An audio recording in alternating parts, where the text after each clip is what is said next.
헤라그룹 본사 20층 디자인팀 사무실은 마치 거대한 유리 온실 같았다. 투명한 벽 너머로 서울의 스카이라인이 한눈에 들어왔지만 그 속의 공기는 전혀 맑지 않았다. 오히려 미세한 먼지와 함께 질투 경멸 그리고 끊임없이 떠도는 악의적인 소문들로 가득 차 있었다. 그 소문들의 중심에는 늘 디자인팀의 팀장인 이지연이 있었다. 이지연은 이 치열한 패션 업계에서 살아남은 몇 안 되는 실력파 디자이너였다. 그녀의 손을 거친 스케치는 단순한 선을 넘어 살아있는 예술 작품이 되었고, 그녀가 주도한 컬렉션은 매 시즌마다 헤라의 매출을 견인했다.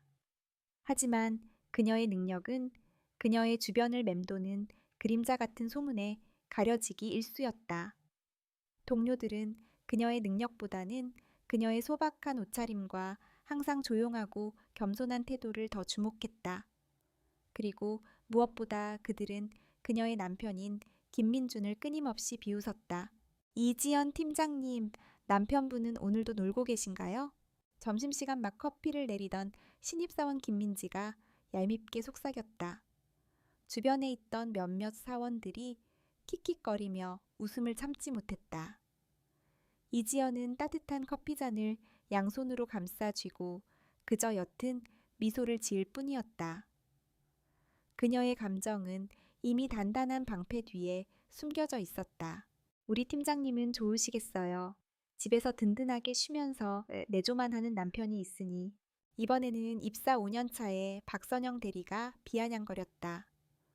박 대리는 이지연의 자리를 호시탐탐 노리는 인물이었다. 그들은 이지연의 남편 김민준을 바보라고 불렀다. 정확히 말하면 남들처럼 번듯한 직장도 없고 그렇다고 사업을 하는 것도 아닌 늘 집에서 살림을 하며 아무것도 하지 않는 사람이라 비웃었다. 그들의 눈에는 이지연이 자신의 능력으로 가족을 먹여 살리는 불쌍하고 능력 없는 남편을 둔 여자로 보였다. 그들의 시선에는 동정보다는 조롱이 가득했다. 사실 김민주는 그런 조롱을 받을 만큼 어수룩한 사람은 아니었다. 하지만 어딘가 순박하고 세상 물정에 어두운 듯한 말투와 행동 때문에 오해를 사기 쉬웠다. 그는 종종 멍하니 창밖을 바라보거나 뜬금없는 질문을 던지곤 했다. 그러나 이지연은 그가 다른 사람들의 시선과 완전히 다른 깊고 따뜻한 내면을 가졌다는 것을 알고 있었다.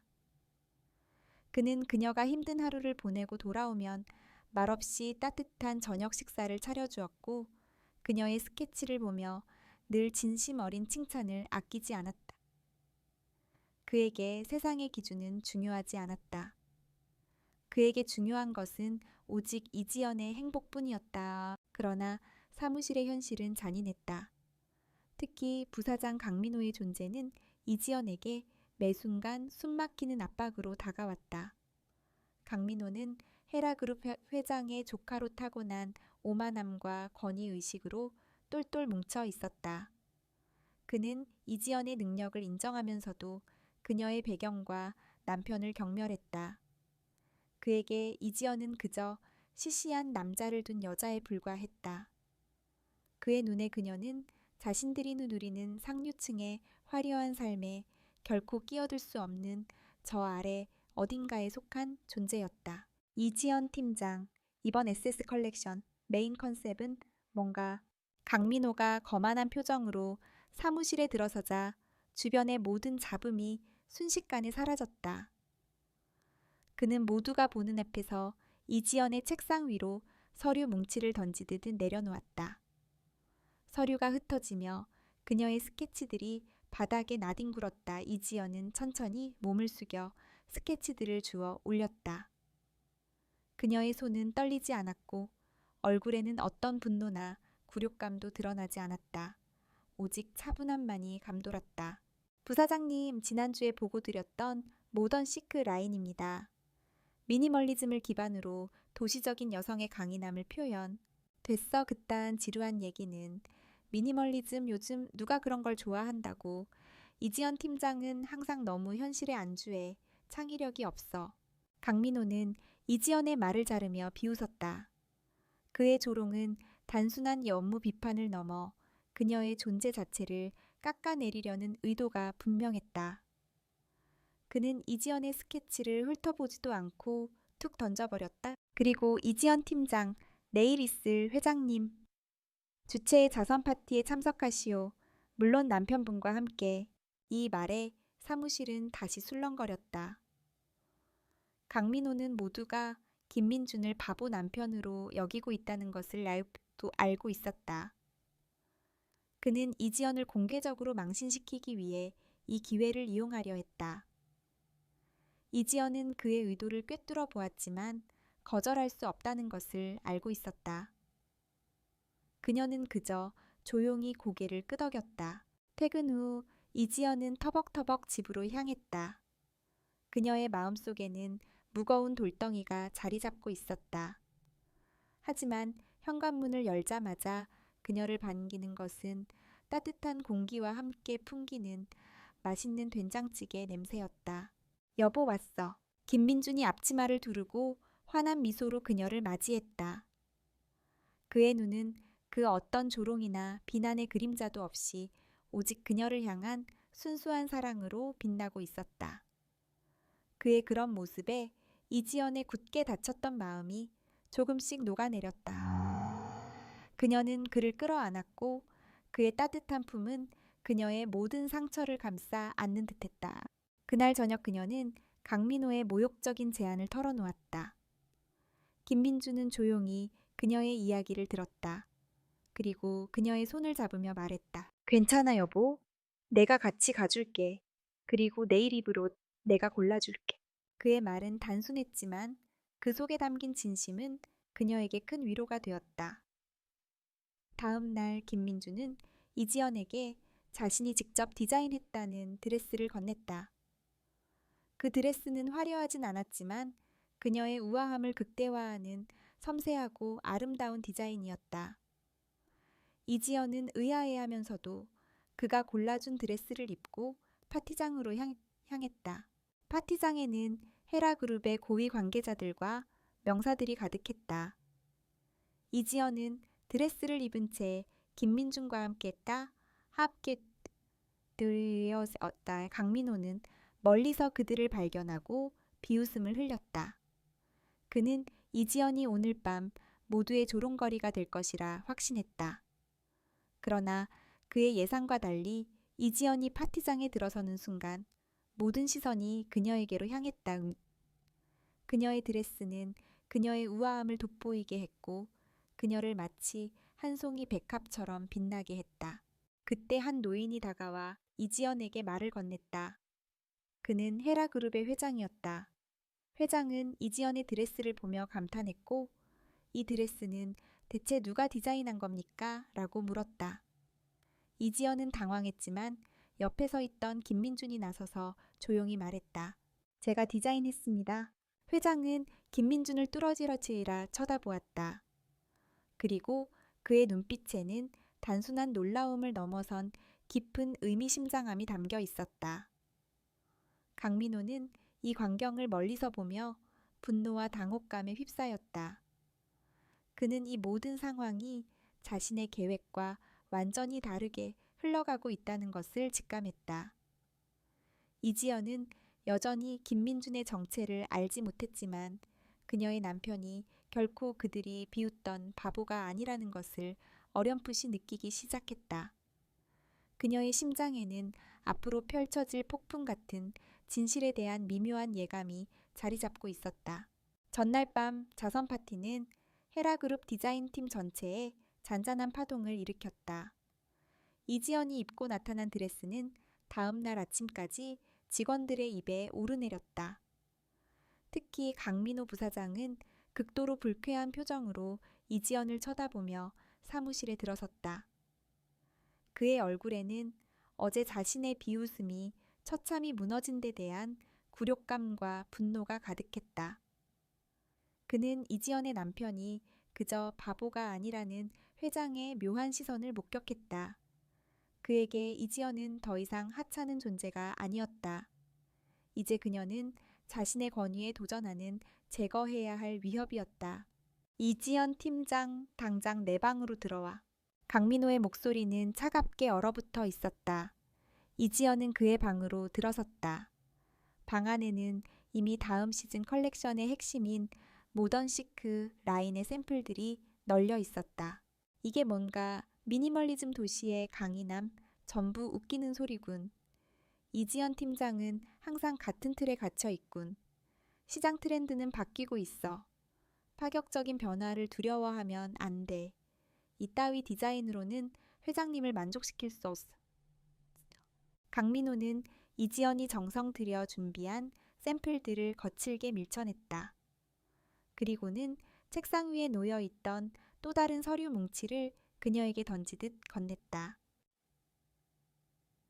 이건 다음 시즌을 위한 특별 프로젝트야. 패션 업계의 새로운 트렌드를 선도할 메타버스 패션 프로젝트. 이지연 팀장이 맡아. 메타베어스 패션이라는 단어에 이지연의 눈이 살짝 커졌다. 그것은 현 시대의 가장 진보적이고 혁신적인 프로젝트였다. 동시에 가장 불확실하고 위험한 도전이기도 했다. 강민호는 이지연의 팀에 충분한 예산과 인력을 지원하지 않고 이 거대한 프로젝트를 통째로 넘겨주려는 속셈이었다. 실패하면 모든 책임을 그녀에게 전가하겠다는 명백한 의도였다. 부사장님, 이 프로젝트는 현재 인력과 예산으로는 능력이 없으면 없다고 말해. 그럼 다른 팀에 넘기지. 하지만 그러면 이지연 팀장의 존재 가치는 더 이상 없어질 텐데. 강민호는 이지연을 조롱하며 말했다. 이지연은 그의 교묘한 압박에 숨이 막히는 듯했다. 그녀는 그가 던진 서류 뭉치를 꽉 움켜쥐었다. 그녀의 마음속에는 분노와 함께 그가 파놓은 함정 속에서 어떻게든 살아남겠다는 강한 투지가 타올랐다. 그녀는 자리로 돌아와 서류들을 면밀히 검토하기 시작했다. 강민호의 말대로 예산과 인력은 턱없이 부족했다. 하지만 서류 곳곳에 숨겨진 허점과 비효율적인 자원 배치를 발견했다. 그녀는 밤낮 없이 자료를 분석하고 팀원들과 머리를 맞대며 새로운 전략을 짜기 시작했다. 그녀는 강민호가 파놓은 늪에서 벗어나기 위해 오히려 그 늪을 자신의 무기로 사용하려 했다. 한편 집으로 돌아온 이지연은 여전히 김민준의 정체에 대한 의문을 떨칠 수 없었다. 그가 디자인했다는 드레스는 단순한 아마추어의 작품이 아니었다. 섬세한 실루엣과 완벽한 재단 기술은 수십 년 경력의 베테랑 디자이너조차 쉽게 해내기 힘든 수준이었다. 그리고 결정적으로 파티장에서 회장이 김민준을 쳐다보던 그 묘한 눈빛. 그 눈빛은 단순한 놀라움을 넘어 무언가 깊은 의미를 담고 있었다. 그날 밤 이지연은 책상에 앉아 메타버스 패션 프로젝트의 자료들을 검토하고 있었다. 그때 컴퓨터가 갑자기 멈춰버렸다. 그녀는 난감한 표정으로 한숨을 쉬었다. 그때 뒤에서 다가온 김민준이 그녀의 어깨에 손을 올렸다. 여보, 왜 그래? 컴퓨터가 고장났어. 그는 자연스럽게 컴퓨터를 들여다보았다. 이지연은 그가 아무것도 모르는 척 컴퓨터를 껐다 켜는 수준의 행동만 할 것이라 생각했다. 그러나 김민준은 키보드를 능숙하게 두드리며 복잡한 명령어들을 입력하기 시작했다. 그의 손놀림은 전문가의 그것이었다. 잠시 후 컴퓨터는 언제 고장났냐는 듯이 정상으로 돌아왔고 화면에는 그녀가 작업하던 파일들이 고스란히 떠 있었다. 와, 여보, 어떻게 한 거야? 이지연이 놀라서 묻자 김민주는 어색하게 머리를 긁적이며 말했다. 그냥 인터넷에서 본 대로 해봤어. 신기하지? 그는 여전히 순진한 미소를 짓고 있었지만 이지연의 의심은 더욱 커졌다. 그는 단순한 바보 남편이 아니었다. 그녀는 그가 숨기고 있는 거대한 비밀이 무엇인지 알고 싶어졌다. 며칠 후 이지연은 퇴근길에 백화점 앞에서 김민준을 우연히 마주쳤다. 그는 한 명품 시계 매장 앞에 서서 진열된 시계들을 뚫어지라 쳐다보고 있었다. 이지연이 다가가려는 순간 그의 휴대전화가 울렸다. 네, 회장님. 회장님이라는 단어에 이지연은 그 자리에 멈춰섰다. 김민주는 이지연을 발견하지 못하고 통화를 계속했다. 그 프로젝트는 제가 직접 관여하겠습니다. 강민호 부사장이 벌이고 있는 일은 모두 제게 보고하세요. 이지연 팀장에게는 일절 말하지 마시고. 김민준의 목소리는 평소의 순박함이 아닌 차갑고 단호한 비즈니스맨의 목소리였다. 이지연은 그의 뒤에 숨겨진 이중생활을 목격하며 큰 충격에 휩싸였다. 그는 대체 누구인가? 그녀는 그가 왜 자신에게 그 모든 것을 숨기고 있는지 궁금했다.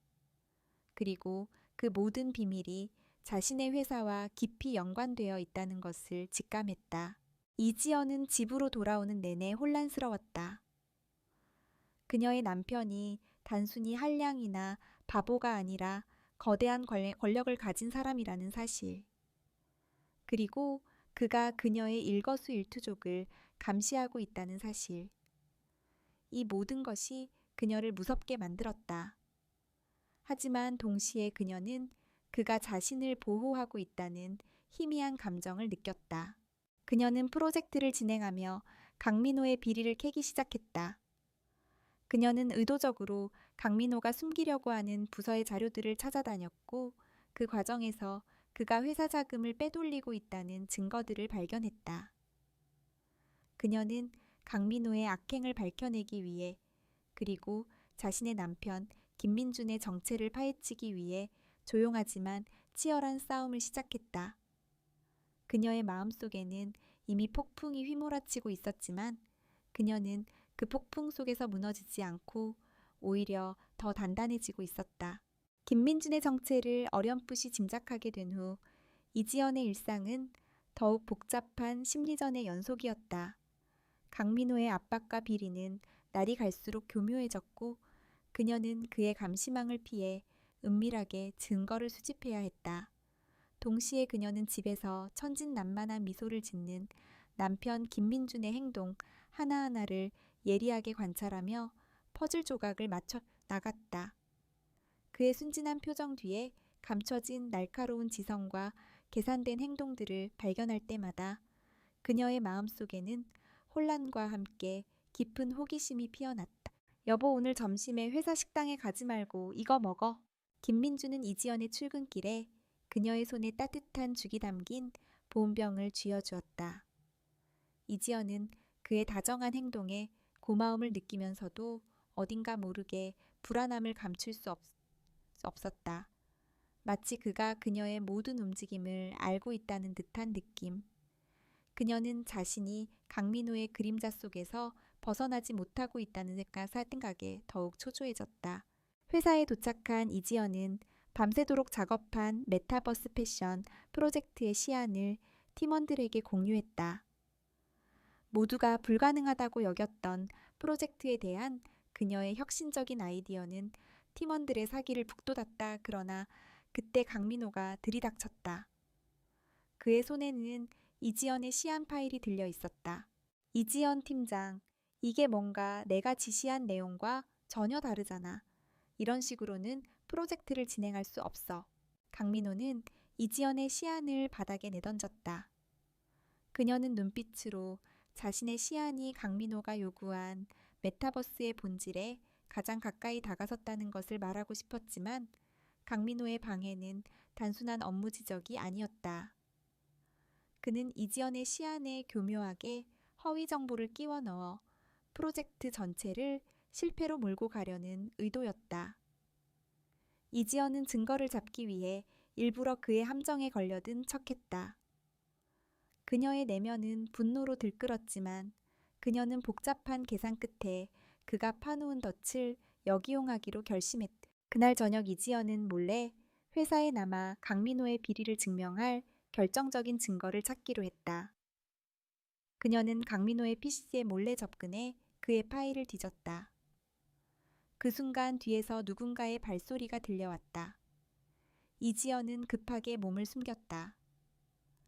문을 열고 들어온 사람은 다름 아닌 강민호였다. 그는 그녀가 몰래 숨긴 파일을 찾아내려는지 자신의 서랍을 뒤지기 시작했다. 숨죽이며 지켜보던 이지연은 그가 자리를 비운 틈을 타 자료를 빼내려 했지만 갑자기 문이 열리며 경비원이 들어섰다. 경비원은 이지연을 발견하고 수상하게 여겼다. 이지연은 위기에 처했다. 그때 갑자기 정전이 되며 사무실 전체가 암흑에 휩싸였다. 정전은 단 몇 초에 불과했지만 그 짧은 시간 동안 누군가가 이지연의 손목을 잡고 그녀를 복도로 끌어냈다. 이지연은 누구인지도 모른 채 어둠 속에서 끌려가면서도 묘하게 익숙하고 따뜻한 손길에 안심했다. 복도 끝 비상계단으로 내려온 그녀를 기다리고 있는 사람은 다름 아닌 김민준이었다. 여보, 당신이 어떻게 여기에? 이지연의 눈이 놀라움으로 커졌다. 그는 평소에 헐렁한 옷차림 대신 날카로운 정장 차림을 하고 있었다. 그의 얼굴에는 더 이상 순진한 미소가 아닌 단호하고 차가운 카리스마가 흐르고 있었다. 그는 이지연의 머리칼을 부드럽게 넘겨주며 말했다. 당신이 위험에 처할까봐 늘 불안했어. 미안해 여보. 내가 당신에게 모든 것을 숨겨서. 그는 그녀의 손을 잡고 조용히 걸었다. 그의 목소리는 차분했지만 그 안에는 그녀를 향한 깊은 미안함과 사랑이 담겨 있었다. 그리고 그는 이지연에게 자신이 누구인지, 왜 지금까지 모든 것을 숨겨왔는지 고백했다. 나는 헤라그룹의 숨겨진 후계자이자 회장의 아들. 그리고 그는 잠시 말을 멈추고 이지연의 배를 부드럽게 쓰다듬었다. 이지연은 자신이 임신했다는 사실을 아직 그에게 말하지 않았었다. 하지만 그는 이미 모든 것을 알고 있었다. 우리 아이의 아버지야. 그의 말에 이지연은 온몸에 전율이 흘렀다. 그를 비웃던 모든 사람들의 얼굴이 스쳐 지나갔다. 그리고 자신이 그에게 느꼈던 모든 혼란과 의문이 한순간에 해소되었다. 그녀의 남편 김민주는 세상이 말하는 바보가 아니었다. 그는 이 거대한 기업을 이끌어갈 후계자이자 그녀를 묵묵히 지켜주던 든든한 방패였다. 그날 밤 김민주는 이지연에게 지난 10년간 강민호와 그의 배후 세력들이 버려온 비리들의 증거 자료를 건넸다. 그 자료들은 강민호가 빼돌린 횡령 자금과 불법적인 뒷거래를 모두 담고 있었다. 이지연은 그 자료들을 보며 큰 충격을 받았다. 강민호의 비리는 그녀가 생각했던 것보다 훨씬 더 거대한 규모였다. 이게 다 뭐예요? 이 증거들로 강민호를 끝장낼 수 있어요. 이지연이 묻자 김민주는 고개를 저었다. 이건 시작에 불과해. 나는 당신이 강민호를 당신의 힘으로 무너뜨리길 바라. 당신은 충분히 그럴 능력이 있어. 나는 그저 당신의 뒤에서 당신을 지켜줄 거야. 당신의 빛을 가리지 않고. 김민준의 말에 이지연은 깊은 감동을 받았다. 그녀는 그가 자신의 능력을 믿고 자신을 그저 보호받는 존재로 여기지 않는다는 것에 고마움을 느꼈다. 그리고 그녀는 그에게서 받은 자료들을 기반으로 강민호를 상대로 한 본격적인 방역 계획을 세우기 시작했다. 그녀의 마음속에는 더 이상 불안이나 혼란이 없었다. 오직 강한 투지와 함께 자신을 믿어주는 남편에 대한 깊은 신뢰만이 자리 잡고 있었다. 이제 그녀는 더 이상 혼자가 아니었다. 그녀의 등 뒤에는 이 거대한 기업의 진짜 주인이자 그녀의 영원한 사랑인 김민준이 있었다. 김민준의 정체가 드러난 후 이지연은 더 이상 수동적인 피해자가 아니었다. 그녀는 남편이 건넨 증거 자료들을 바탕으로 강민호에 대한 정교한 반격 계획을 세웠다. 그녀의 마음속에는 이제 불안 대신 굳은 결심과 차가운 이성이 자리 잡고 있었다. 강민호의 오만함과 무능력은 그녀의 복수를 위한 완벽한 발판이 되어 주었다. 그는 이지연이 여전히 자신의 위협 아래 있다고 착각했고 이지연은 그 착각을 최대한 이용하기로 했다. 이지연 팀장, 아직도 그따위 시안 붙잡고 있나? 내가 시킨 대로 새로운 디자인을 준비해. 다음 주 임원 회의에서 회장님께 직접 보고해야 하니 강민호는 이지연에게 새로운 지시를 내리며 비웃었다. 그는 이지연이 자신의 명령에 복종할 것이라 믿어 의심치 않았다.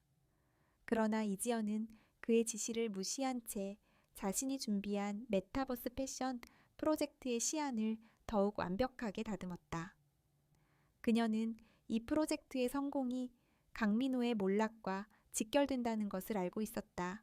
강민호는 이지연이 자신의 말을 듣지 않는 것을 알아차리고 분노했다. 그는 그녀를 임원회의에서 망신시키기 위해 그녀가 제출한 보고서에 고의적으로 허위 정보와 비리 내역을 끼워 넣었다.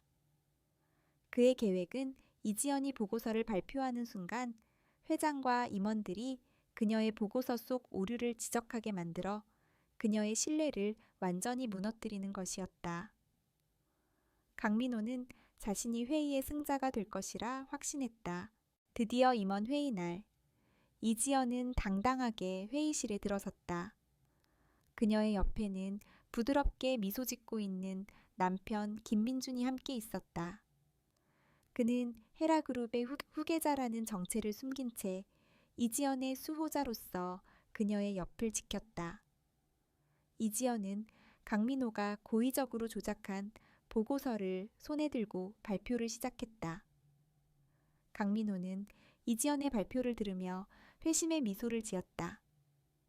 그는 그녀가 자신의 함정에 걸려든 것을 확신했다. 이지연 팀장 잠시만. 그 보고서의 데이터는 사실과 다르군. 이지연 팀장 대체 무슨 근거로 이런 터무니없는 데이터를 제출한 건가? 강민호가 의도적으로 그녀의 발표를 중단시키며 말했다. 그의 목소리에는 승자의 오만함이 가득했다. 회의실의 모든 임원들이 의아한 표정으로 이지연을 쳐다보았다. 그들은 강민호의 말에 동조하는 듯 고개를 끄덕였다. 강민호는 이 순간을 기다렸다는 듯 이지연을 향해 비난의 화살을 날렸다. 이지연 팀장은 회사 기밀 자료를 유출하려 했고 프로젝트 예산을 횡령한 의혹이 있습니다. 그 증거가 바로 이 보고서에 있습니다. 강민호는 이지연의 보고서에 숨겨놓았던 자신의 비리 내역이 마치 이지연의 것처럼 보이도록 교묘하게 조작한 부분을 손가락으로 가리켰다. 하지만 이지연은 전혀 당황하지 않았다. 그녀는 김민준이 건네준 USB를 꺼내 PC에 연결했다. 그리고 화면에 강민호의 비리 내역이 담긴 결정적인 영상과 문서들이 나타났다. 강민호 부사장님, 제가 제출한 보고서는 사실과 다릅니다. 하지만 지금 보시는 이 자료는 지난 10년간 부사장님께서 헤라그룹의 자금을 횡령하고 불법적인 뒷거래를 한 명백한 증거들입니다. 이 보고서는 부사장님의 비리를 밝혀내기 위한 함정이었습니다. 이지연의 목소리는 차분했지만 그 안에는 강한 결의가 담겨 있었다. 회의실은 순식간에 술렁거렸다. 강민호는 자신의 비리가 모두 드러나자 얼굴이 창백해졌다. 그는 이 모든 상황이 어떻게 돌아가는 것인지 이해하지 못했다. 그때 김민준이 자리에서 일어나 강민호에게 다가갔다. 그의 눈빛은 더 이상 순박하지 않았다. 그것은 차갑고 냉철한 경영자의 눈빛이었다. 강민호 부사장, 당신이 저지른 모든 죄는 이제 밝혀졌습니다. 이지연 팀장은 당신의 비리를 밝혀내기 위해 이 프로젝트를 이용했을 뿐입니다. 당신은 더 이상 헤라그룹에 발을 들일 수 없습니다. 김민준의 말에 회의실은 침묵에 휩싸였다. 강민호는 김민준이 헤라그룹의 후계자라는 것을 알게 되자 무릎이 꺾이는 듯했다. 그는 이 모든 것이 이지연과 그녀의 바보 남편이 꾸민 계획이었다는 사실에 분노와 굴욕감에 몸을 떨었다. 그는 그가 가장 경멸했던 사람들에게 가장 치욕스러운 방법으로 패배했다. 결국 강민호는 모든 죄를 인정하고 자리에서 물러나게 되었다. 공정한 조사가 이루어졌고 그는 법의 심판을 받게 되었다. 헤라그룹은 강민호의 부재로 인해 잠시 혼란에 빠졌지만 이지연의 주도 아래 메타버스 패션 프로젝트는 성공적으로 진행되며 기업의 새로운 성장 동력이 되었다. 이지연은 자신의 능력과 강한 내면을 증명하며 모두에게 존경받는 리더가 되었다. 그녀를 비웃던 동료들은 이제 그녀를 존경의 눈빛으로 바라보았다. 강민호의 몰락은 단순한 권선징각의 결말이 아니었다. 그것은 진정한 능력과 인내심을 가진 사람이 결국 승리한다는 것을 보여주는 증거였다. 이지연은 더 이상 남편의 배경에 기대지 않았다. 그녀는 자신의 힘으로 자신의 자리를 굳건히 지켜냈고 진정한 리더십의 가치를 보여주었다. 강민호의 몰락과 함께 헤라그룹에는 새로운 바람이 불기 시작했다. 이지연은 모두의 존경을 한몸에 받으며 디자인팀을 이끌었고 그녀가 주도한 메타버스 패션 프로젝트는 예상치를 훨씬 뛰어넘는 성공을 거두었다. 그녀의 이름은 더 이상 바보 남편을 둔 여자가 아닌 혁신적인 아이디어와 탁월한 리더십을 겸비한 최고의 디자이너로 각인되었다. 그녀를 비웃던 동료들의 시선은 이제 존경과 감탄으로 바뀌었다. 하지만 이지연에게 가장 큰 변화는 회사에서의 성공이 아니었다. 그녀는 남편 김민준의 정체를 알게 된 후 그와의 관계가 더욱 깊어지고 단단해졌음을 느꼈다.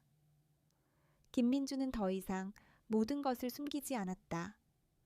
그는 그녀에게 헤라그룹의 미래에 대한 비전을 공유했고 그녀의 직업적 성장에 대해 진심으로 조언하며 지지해 주었다. 그는 이지연을 그저 보호해야 할 존재가 아니라 자신의 파트너이자 동반자로 존중했다. 여보, 이제야 당신에게 이 반지를 줄 수 있네. 어느 날 저녁 김민주는 이지연에게 다이아몬드 반지를 건넸다. 그것은 그들의 결혼식 때 남들의 조롱 때문에 줄 수 없었던 반지였다. 이지연은 눈물을 글썽이며 반지를 받았다. 그녀의 손가락에 끼워진 반지는 단순한 보석이 아니었다. 그것은 그들이 함께 이겨낸 시련과 앞으로 함께 걸어갈 미래에 대한 약속이었다. 그들의 사랑은 세상의 시선과 편견을 뛰어넘어 진정한 신뢰와 이해를 바탕으로 더욱 견고해졌다. 그로부터 몇 달 후 이지연은 건강한 딸아이를 출산했다. 아기 이름은 은솔 은은한 솔방울처럼 세상의 모든 시련을 이겨내고 굳건히 자라라는 의미였다. 김민주는 딸아이를 품에 안고 감격의 눈물을 흘렸다. 이지연은 그런 그를 보며 그녀가 처음 만났던 순수한 바보 남편의 모습을 다시 보았다. 그의 진정한 모습은 거대한 권력 뒤에 숨겨진 차가운 재벌이 아니라 사랑하는 아내와 딸을 진심으로 사랑하는 따뜻한 남자였다. 이지연은 출산 후에도 헤라그룹으로 돌아와 자신의 자리를 지켰다. 그녀는 이제 단순한 디자이너를 넘어 경영인의 시선으로 회사를 이끌어갔다. 그녀의 남편 김민주는 회장직을 이어받아 헤라그룹의 새로운 시대에 막을 열었다. 그러나 그들은 여전히 평범한 부부처럼 서로를 존중하고 사랑했다. 이지연은 그의 순박하고 다정한 면을 여전히 사랑했고 김민주는 그녀의 강인함과 재능을 끝없이 존경했다. 이 이야기는 단순히 한 여성이 성공하고 숨겨진 재벌 남편을 만나 행복하게 살았다는 단순한 동화가 아니다. 그것은 타인의 배경이나 겉모습만으로 함부로 판단하는 사회에 대한 날카로운 비판이자 진정한 가치는 겉으로 드러나는 명예나 재물이 아니라 사람의 내면에 숨겨진 강인함과 진실된 사랑에 있다는 것을 보여주는 이야기였다. 이지연은 자신의 힘으로 자신의 자리를 쟁취했고 김민주는 그녀의 빛을 가리지 않고 묵묵히 그녀를 지켜주며 진정한 사랑의 의미를 보여주었다. 그들은 이제 세상을 향해 당당히 웃을 수 있었다. 그들의 사랑은 그 어떤 오해와 편견에도 흔들리지 않는 거대한 나무처럼 굳건했다. 그리고 그들 앞에는 은은한 솔방울처럼 굳건하고 아름다운 미래가 펼쳐져 있었다.